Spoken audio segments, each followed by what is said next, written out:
mes tendres prières m'ont attiré dans ce pays. Jacques de Carrare, alors seigneur de Padoue. Je passe à la disposition des autres choses. Comme mon magnifique seigneur de Padoue, sus nommé, n'a besoin de rien, par la grâce de Dieu, et que je ne possède rien qui soit digne de lui, je lui laisse mon tableau, ou image de la bienheureuse Vierge Marie, œuvre de l'excellent peintre Giotto, qui m'a été donné par mon ami Michel de Vanny de Florence, dont les ignorants ne comprennent pas la beauté, mais qui ravit l'admiration des maîtres de l'art.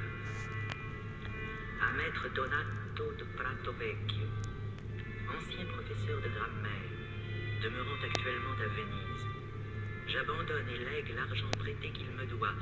Je ne sais pas quelle est la somme, mais assurément elle est peu importante. Je le tiens quitte de toute obligation à ce titre envers mon héritier. Quant à mes chevaux, si au moment de mon passage, j'en ai qui plaisent à Bonzanello de Vigoncia et à Lombardo Serico, concitoyens de Padoue, je veux qu'ils tirent au sort entre eux à qui aura le choix. Au prêtre Jean de Boghetta, custode de notre église, je lègue mon grand bréviaire que j'ai acheté à Venise pour le prix de 100 livres. À Jean de Certaldo, dit Bocas, je lègue, et je suis véritablement confus de laisser si peu à un si grand homme, 50 florins d'or de Florence, afin qu'il s'achète un vêtement d'hiver pour ses études de nuit. À maître Thomas Bambasio de Ferrare, je lègue mon bon luth, afin qu'il en joue non pour la vanité du siècle passager, mais pour la louange du Dieu éternel. Avant de terminer cet écrit, j'ai deux choses à ajouter. Premièrement, à l'égard du coin de terre que je possède au-delà des monts, dans le comtat vénessin, au village de Vaucluse, diocèse de Cavaillon, comme il est hors de doute qu'en y allant, même en y envoyant quelqu'un, on dépenserait en quelque sorte plus que la chose ne vaut, je veux qu'il appartienne à l'hôpital du dit lieu pour les besoins des pauvres du Christ. Si par hasard quelque loi ou statut empêchait que cela ne se fît, je veux qu'il appartienne aux frères Jean et Pierre, fils de défunt Raymond de Clermont, dit communément Monet, et qui m'a servi avec la plus grande fidélité. Et si les 10 frères, ou l'un d'eux mourait, je veux que cette terre aille à leur fils, ou à leur fils, en mémoire du dit Monet. Pour que ce testament, qui est l'expression de mes dernières volontés, fût plus valable, je l'ai écrit de ma propre main, à Padoue, dans la maison de l'église où j'habite, l'an du Seigneur 1370, le 4 avril. Dans la série La musique et les hommes, c'était Pétrarque et la fontaine de Vaucluse, ou Le temps vécu en flammes, septembre 1979 sur France Culture.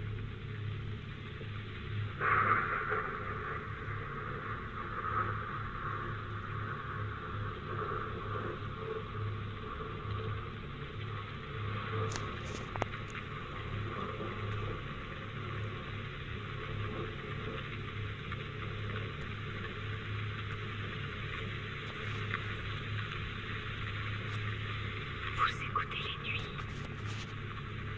les nuits de France Culture.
et qui se conduit cool.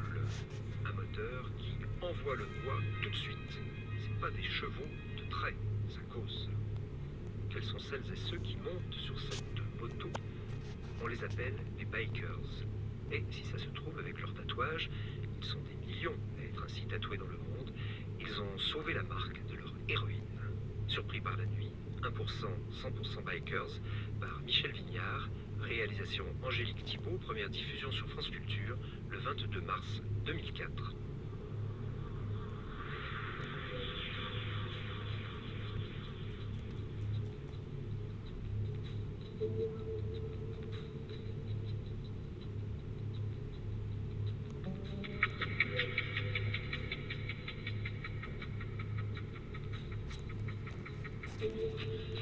Surpris par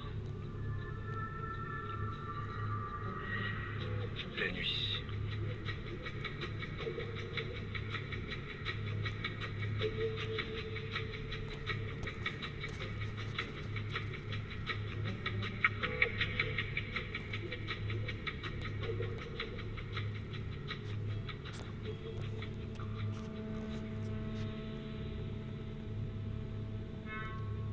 C'est assez extraordinaire, on entend les soupapes qui s'ouvrent, on entend le bruit de l'aspiration du carburateur, c'est vraiment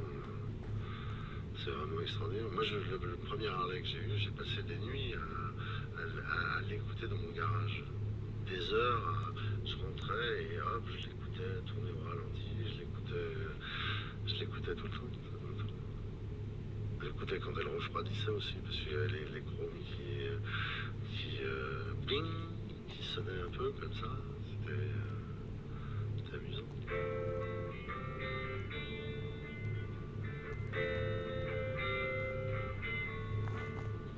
Vers 1980, il y a en Amérique un groupe d'individus qui aiment gambader dans les montagnes et les plaines de leur merveilleuse patrie. Vers 1880, il y avait en Amérique un groupe d'individus qui aimaient gambader dans les montagnes et les plaines de leur merveilleuse patrie.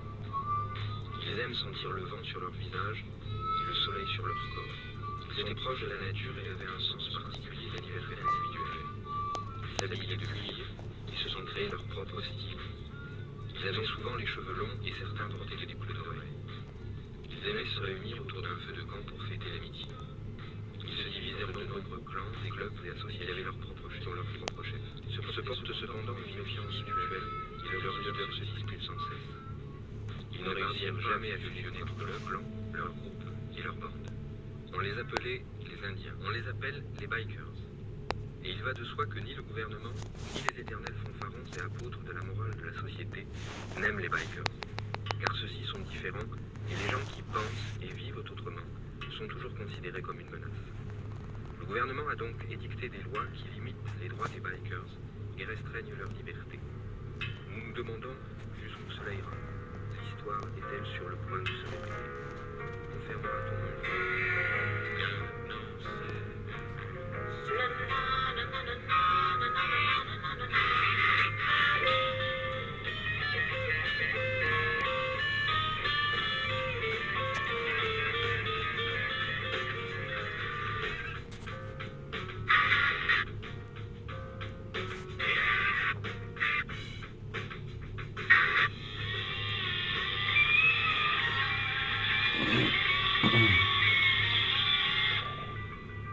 cycliste ou motard, telle est la traduction du mot biker. Le biker évoque aussi dans l'imaginaire collectif un mythe du XXe siècle, célébré au cinéma par le film Easy Rider, celui de la Harley Davidson. Les 100 ans de la firme de Milwaukee et le travail d'un photographe fou de motard ont été l'occasion de rencontrer quelques-uns des sectateurs de ce culte étrange de la route.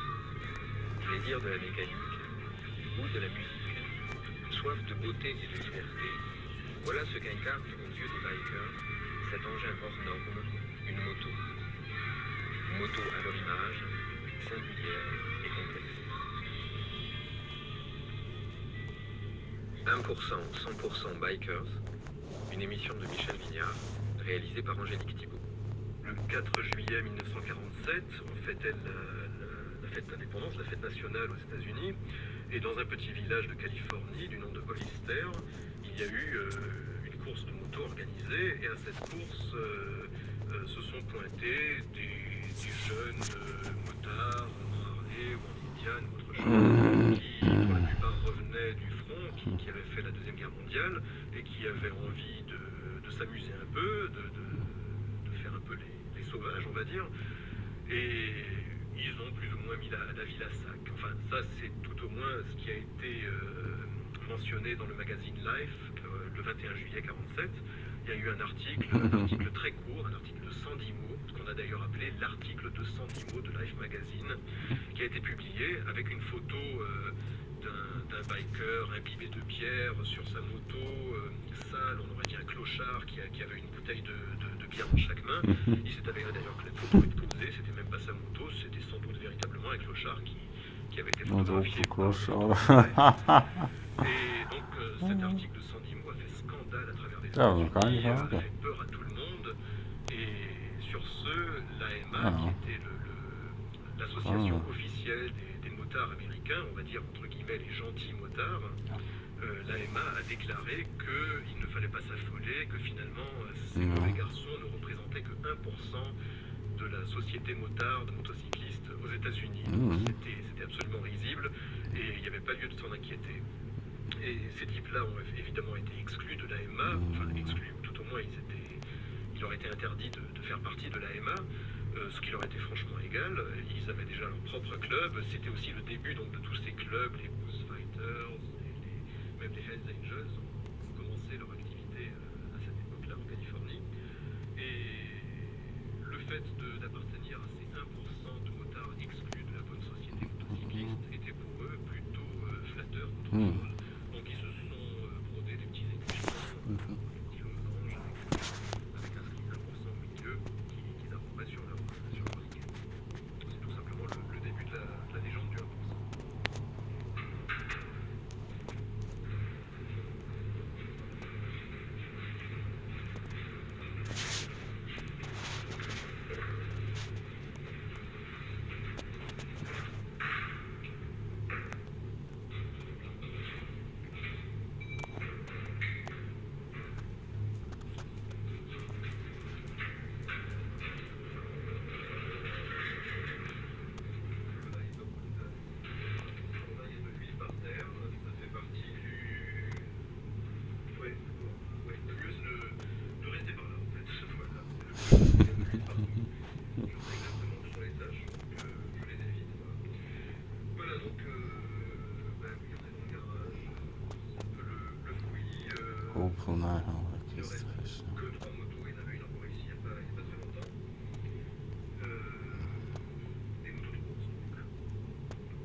Emballages de pièces détachées d'origine Harley des années 40 qui n'ont jamais été ouvertes depuis, qu'on trouve encore en cherchant bien.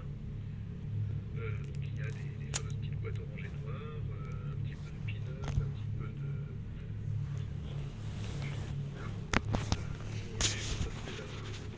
la zombie qui a été faite aux États-Unis par contre par une petite mamie aussi. J'ai une prédilection pour le troisième âge dans le milieu de l'Harley, c'est vrai. Une petite mamie qui fabrique les combis en cuir pour Harley depuis la fin des années 60. C'est tout un milieu de petites mamies, de petits papis qui ont des histoires passionnantes à raconter et puis qui sortent du lot par rapport à beaucoup de gens qu'on peut rencontrer dans ce milieu. Parce que ce milieu, en fait, c'est comme tout le reste de la société, il y a du bon et du moins bon. Enfin, c'est tout un milieu, le système d'alarme, même, on ne sait jamais. Donc il repose sur de beaux tapis d'appartement. Ah oui, alors ça, j'ai vu ça dans un magasin à New York, une très chic, dont la famille des propriétaires a collectionné des Harley pendant plusieurs générations. Et ce magasin étant à une adresse très prestigieuse, étant un magasin très chic, ils ont quand même eu envie d'exposer des Harley dans ce magasin de cosmétiques haut de gamme. Mais chaque Harley est présenté sur un tapis persan. Et j'ai trouvé ça mais vraiment très très chic. Et je me suis dit non, après tout, un tapis persan c'est très bien pour absorber l'huile. Et puis ça donne ce petit côté un peu anachronique, un petit peu. Ce sont deux extrêmes. Le petit tapis persan avec la moto dessus qui glisse de l'huile. J'ai trouvé ça très amusant.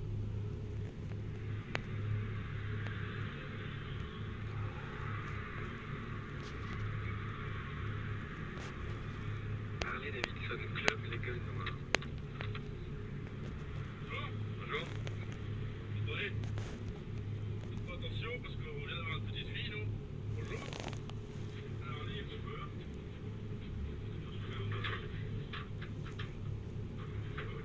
Oui, le diable. Oui. Bonjour. Bonjour. Ah, d'abord, c'est un nom, le diable. Ah, ouais, pseudonyme, ouais. Qui c'est qui vous l'a donné? Bon, c'est dans le milieu Harley, parce que j'ai toujours en train de faire des conneries et tout. Et puis une fois dans la banlieue parisienne, on était au rassemblement Harley au Gaulois Morphal. Et puis il y avait une petite église qui était là à côté. Je me suis accroché au mur et je suis rentré dedans. Et malheureusement, il y avait un baptême qui était en train de s'effectuer. Et puis ouais, ils m'ont poursuivi. J'étais là, le diable, en plus déguisé, un peu. Ça m'a gardé le souvenir bien bien. Voilà. Mais en dehors de ce nom, je crois que vous avez une caractéristique. Laquelle? Laquelle, ouais. Je crois que vous avez un tatouage. Un beau tatouage, ouais. Oui, Photo. en photo. Bah, c'est comme ça que je peux le voir, parce que je suis pas toujours me promener avec un miroir. Il est sur le dos. Il est dans mon dos, ouais. On peut le voir en vrai. Pas bien sûr. Vous allez pas tomber dans les pommes? Тачка хорошая.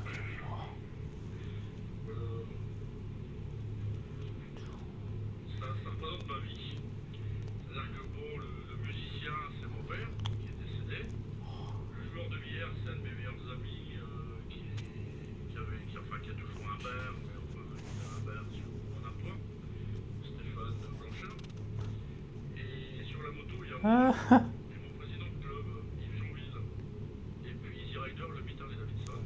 Et en fond, vous pouvez voir que c'est une étiquette Jack Daniels, beaucoup de bikers apprécient cette joie qui représente le fond du tatouage.